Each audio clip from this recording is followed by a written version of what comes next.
Hey, what's up, guys? As most of you probably know, the 4th was a holiday in America, very important holiday to us, for some of us. Um, and so I thought this tutorial would be appropriate. I was kind of busy on the 4th of July, so I couldn't make this tutorial then, but I will make it now. And what better tutorial for a day celebrating a country than to make the country's flag, right? So, first thing we're going to do is we're going to go add a plane, and we're going to size it down to about the shape of a flag, I guess. Top view. I mean, that seems about right for this tutorial. I guess I'll just make it like that. Then basically what this tutorial is going to be is it's going to be a cloth tag tutorial, which means you can give objects the properties of cloth. So after you make your plane and you shape it out as a flag, add a new material by double clicking down here, or going to create new material. Double click on that material, go to color, on this little arrow click that, load image, and find the image. And I'm a grungy type person, so I'm using the American grunge flag just because I think it looks cool in the final render. Actually, I can show you guys.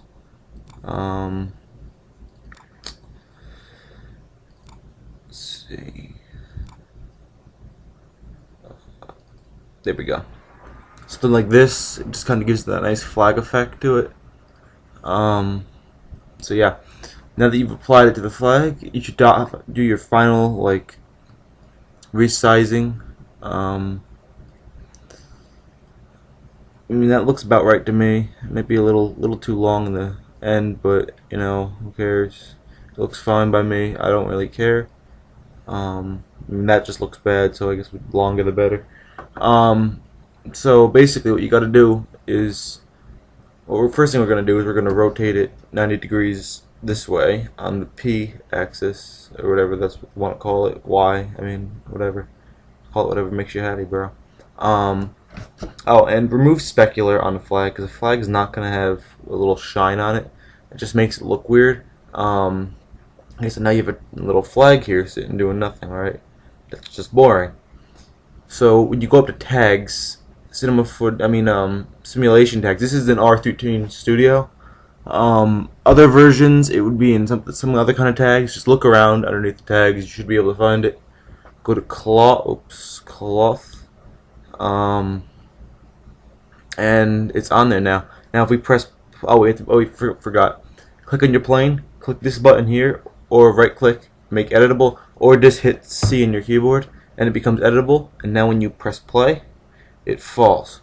Now if we were to, you can kind of see how it kind of folds as it falls, but it's not what we want, right? So what we're gonna do is, there's always going to be one part of the flag that's going to be attached to something, is it not? So what we're going to do is we're going to go to vertice selection. Instead of, some people use faces, I like to use vertice because it just makes it look more realistic in my eyes. And we're going to use live selection and highlight all the ones on the end, just like that.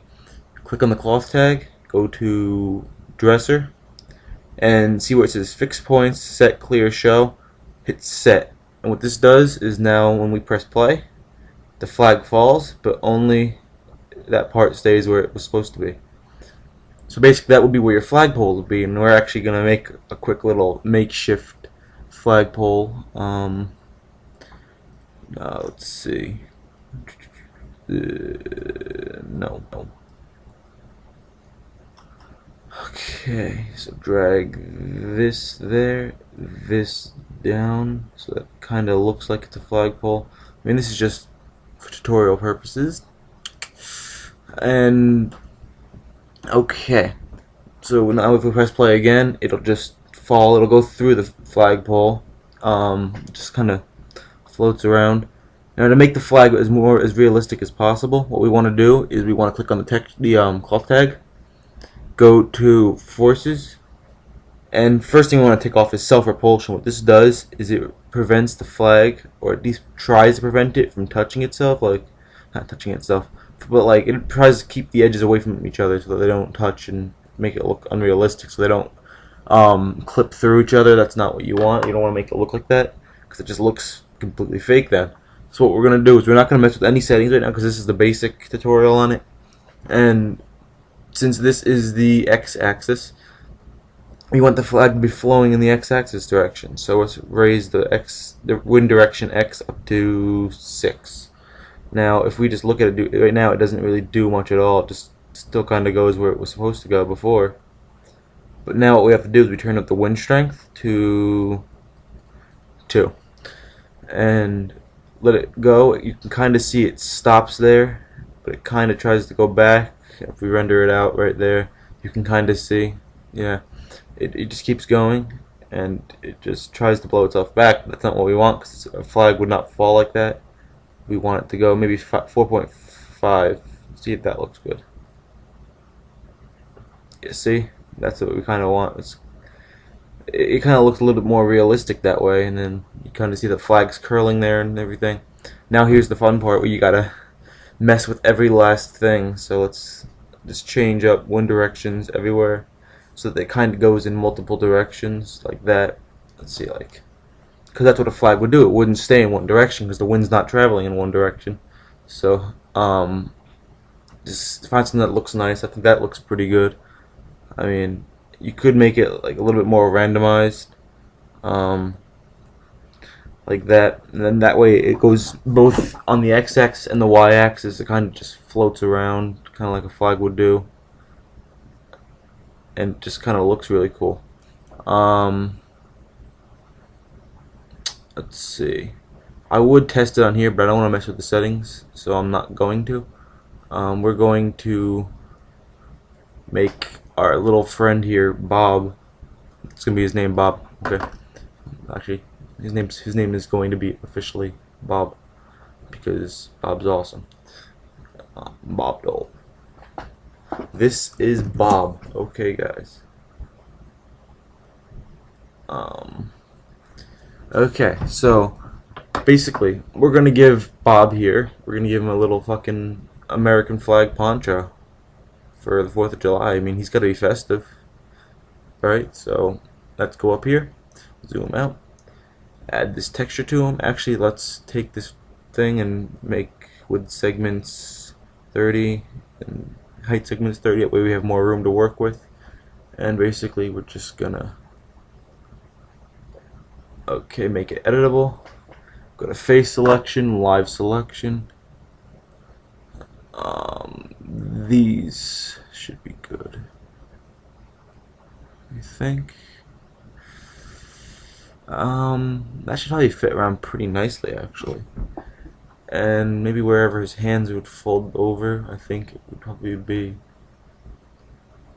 It's just kinda just doing this for the hell of it, guys. Honestly, that should be good.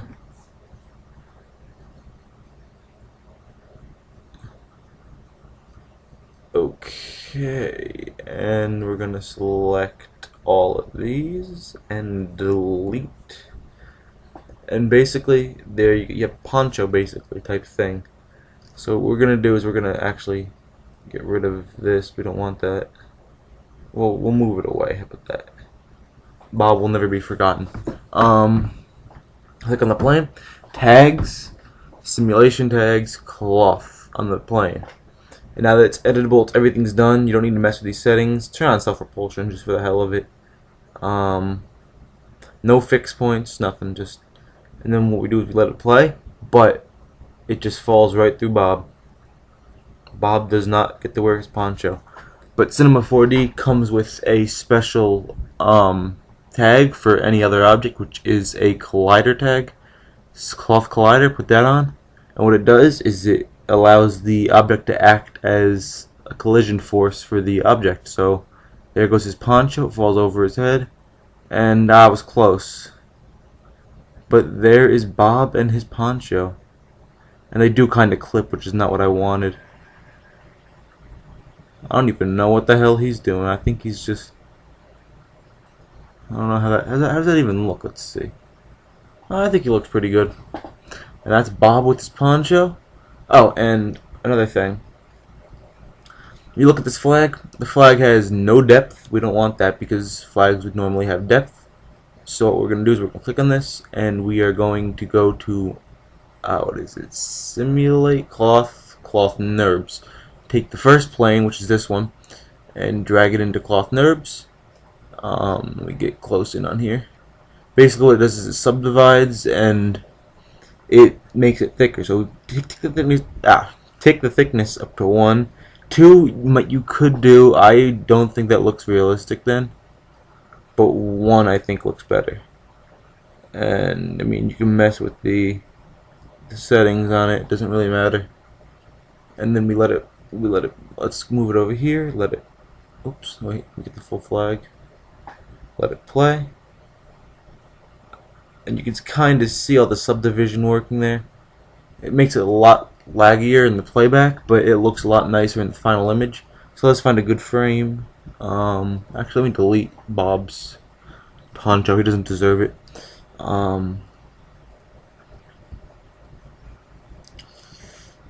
Yeah, so that frame, for example, we render it out, and you have your flag swaying in the wind. Maybe a far out picture that would be in a scene, maybe. Just have it like up in the corner, maybe. Render it out, and you can kind of see it. Like, it looks a lot more realistic than a normal piece of cloth edited and swerved out would look. So yeah, that's about it. I hope this tutorial helped you guys.